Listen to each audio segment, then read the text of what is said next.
The Smith family lived in a cozy two-story house on a quiet street lined with maple trees. It was the kind of home filled with warmth and laughter, where the aroma of freshly baked cookies often wafted from the kitchen.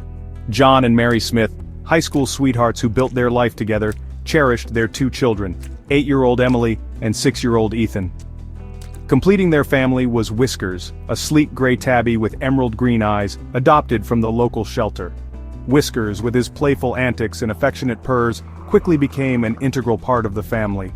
He loved chasing after string toys, batting at dust particles, dancing in the sunbeams, and curling up on laps for a cozy nap. Emily and Ethan adored Whiskers, often giggling uncontrollably as they engaged in feather wand wars, or built elaborate pillow forts with him nestled inside.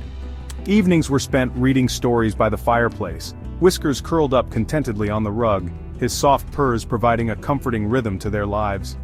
Whiskers was more than just a pet, he was a furry confidant, a playful companion, and a source of unconditional love for the Smiths.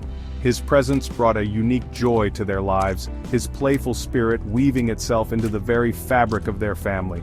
Little did they know, their beloved Whiskers was about to prove that heroes come in all shapes and sizes, even those covered in soft, gray fur. Life was a comfortable routine for the Smiths, each day filled with school runs, work deadlines, and playful evenings with Whiskers. One ordinary night, however, their world was about to change. The family had settled into their beds, the only sound the gentle hum of the refrigerator and the quiet chirping of crickets outside. John and Mary, exhausted from a long day, drifted off to sleep, their dreams filled with images of Emily's upcoming school play and Ethan's soccer game. Unbeknownst to the sleeping family, a faulty wire in the kitchen had sparked, igniting a nearby dishcloth. The flames, small and innocuous at first, began to lick their way up the curtains, greedily consuming the fabric and sending tendrils of smoke into the air. The fire alarm, old and with a dying battery, remained silent, its warning lost in the stillness of the night. The air grew heavy with the acrid smell of smoke, and a thin haze began to fill the ground floor of the house. Unseen and unheard, the flames continued to grow, casting an eerie orange glow on the walls. The Smith family, oblivious to the danger lurking downstairs, slept soundly, their peaceful slumber about to be shattered.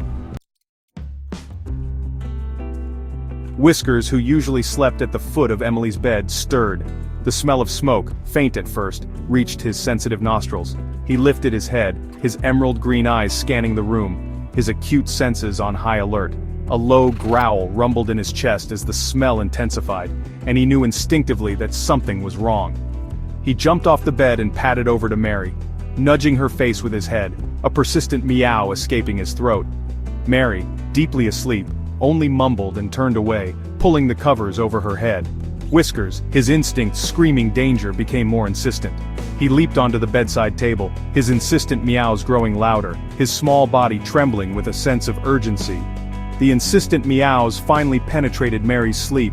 She stirred, disoriented and confused, the smell of smoke finally registering in her sleep-addled brain.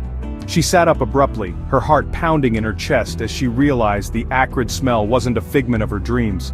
She looked down at Whiskers, his eyes wide with alarm, his body trembling, and a surge of fear shot through her. She knew, with a mother's intuition, that something was terribly wrong.